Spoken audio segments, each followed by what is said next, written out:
Buenas tardes, compañeros. Buenas tardes, tutora docente Johanna Molina Molina. A continuación, hago la presentación del grupo que ha realizado el podcast y a su vez la dinámica que hemos utilizado para desarrollarlo.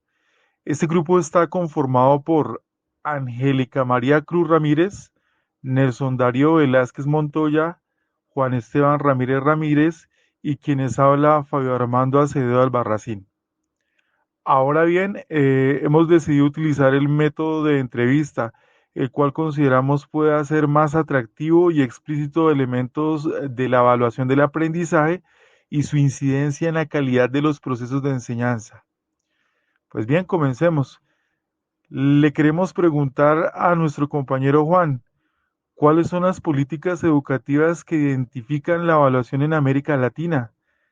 Es importante afirmar que dando inicio a este tema se vio la necesidad de encontrar un valor social en la educación, ¿cierto? Se encontró un tipo de demanda que no había transparencia, que los logros educativos eran de manera reducida, eran muy gratificantes y significantes para el medio. Entonces los gobiernos de la región crearon unos sistemas de evaluación buscando solución a esta necesidad anteriormente mencionada. El objetivo en primer momento no era encontrar estudiantes buenos o malos mediante la evaluación, sino realmente modificar las prácticas educativas que se estaban llevando hasta el momento. Hablando un poco de la historia, en los 90 se generó la creación de estándares y metas del aprendizaje y se desarrollaron instrumentos de medición, los cuales lograron definir los modos y usos de la información que se producía. Posteriormente, hubo una extensión a nivel educativo en América Latina.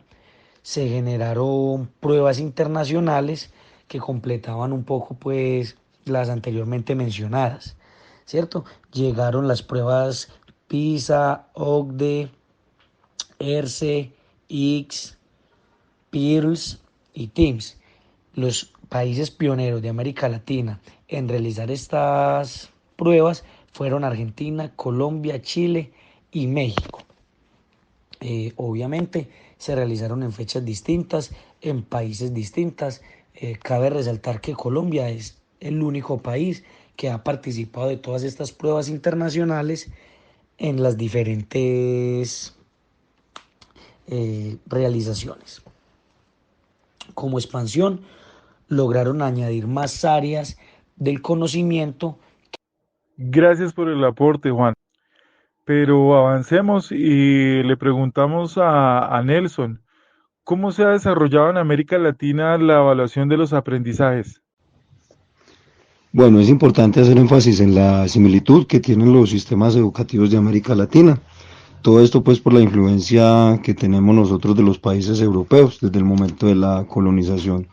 Aún así, pues cada país ha ido creando su propia estructura en áreas de organizar sus procesos evaluativos.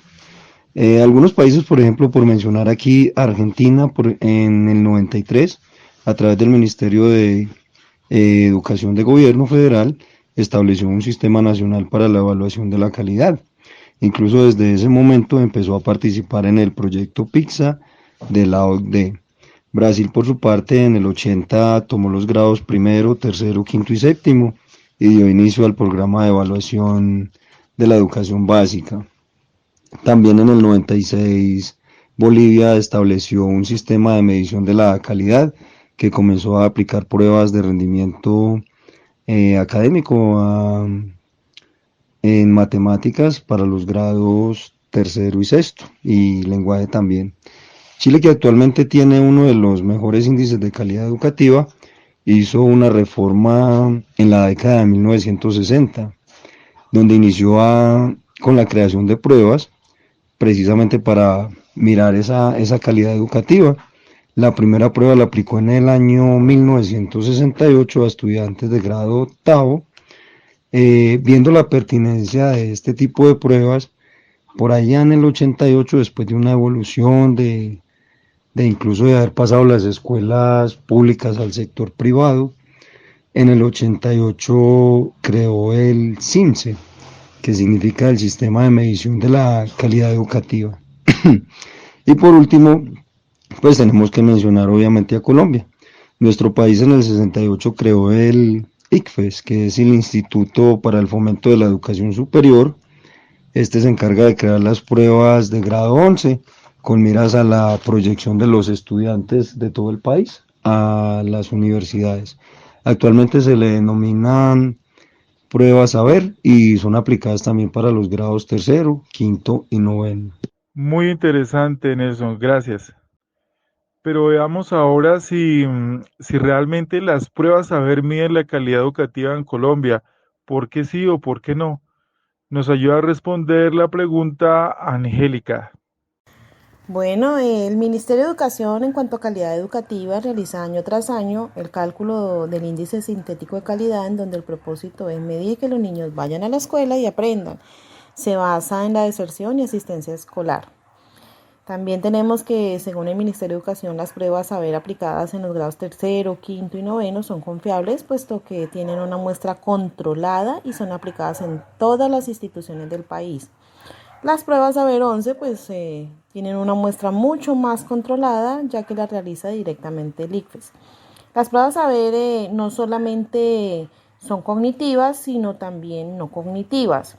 Es decir, cuando se refiere a no cognitivas, se refiere en las pruebas tercero, quinto y noveno, a las competencias ciudadanas y los cuestionarios asociados a factores de contexto del estudiante y de la institución.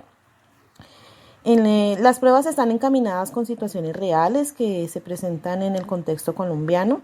Sin embargo, deja como el sinsabor y se siente que no se tiene en cuenta que el aprendizaje del estudiante del campo, de las zonas rurales, que es muy diferente a aquellos que están en la ciudad, porque no tienen el acceso a las mismas herramientas de aprendizaje. Si bien es cierto, se debe aprender lo mismo, esto no sucede dentro de todos los contextos a nivel Colombia. Las encuestas de factores asociados se quedan en el papel y no llegan a las ayudas pertinentes para mejorar los ambientes de aprendizaje en las diferentes zonas muy alejadas de nuestro país. También hay una contradicción entre lo que se orienta en las instituciones y lo que evalúan las pruebas saber. Pues se deja de lado todas las habilidades y destrezas en cuanto a lo deportivo, expresión, como lo teatral, musical, canto, etc. Sin embargo, no se puede desconocer que esas pruebas año tras año nos muestra cómo está la institución, cómo es la calidad educativa y sirven muchísimo en la medida que nos indica en qué debemos mejorar y de acuerdo con esto, hacer los ajustes pertinentes a nivel institucional para enfocarnos en las falencias que existen en las diferentes áreas y de este modo fortalecer los aprendizajes. Dando continuación, quisiéramos saber, Fabio, cómo se relaciona la calidad de la educación en América Latina con los sistemas de evaluación. Es importante mencionar para dar respuesta a esta pregunta. Se debe considerar que la evaluación en la perspectiva latinoamericana está enfocada al cumplimiento de determinados propósitos que se contemplan de forma general en la educación. Para ello, como menciona Chávez Manzano y Ordóñez López, se hace de la evaluación un campo de conocimiento y estructuras que permiten verificar si efectivamente se están alcanzando dichos propósitos educativos. Por otro lado, también se identifica la evaluación como algo inherente al acto educativo y no simplemente una metodología que recoge información o datos. En este sentido, el valor de la evaluación ha tomado una importante relevancia, ya que no se enfoca en encontrar errores únicamente, sino que también ayuda a construir propósitos o logros, además que sirve como diagnóstico. Ahora bien, como menciona Mejía E. 2021, definir el concepto de calidad en educación es muy complejo, aunque se puede definir como un conjunto de indicadores o mecanismos que permiten medir la eficacia de las escuelas bajo un condicionamiento, por supuesto, de la inversión económica hecha. pero esta definición se ha hecho más amplia y la calidad ahora se refiere a las condiciones socioeconómicas, políticas e institucionales también, que están orientadas a los contextos propios del quehacer educativo. Finalmente, se puede concluir que un avance enorme en los últimos tiempos es que la evaluación tiene como fin último la transformación social y ha superado con creces las limitaciones que históricamente ha tenido cuando se reducía a un simple momento en todo el proceso del acto educativo.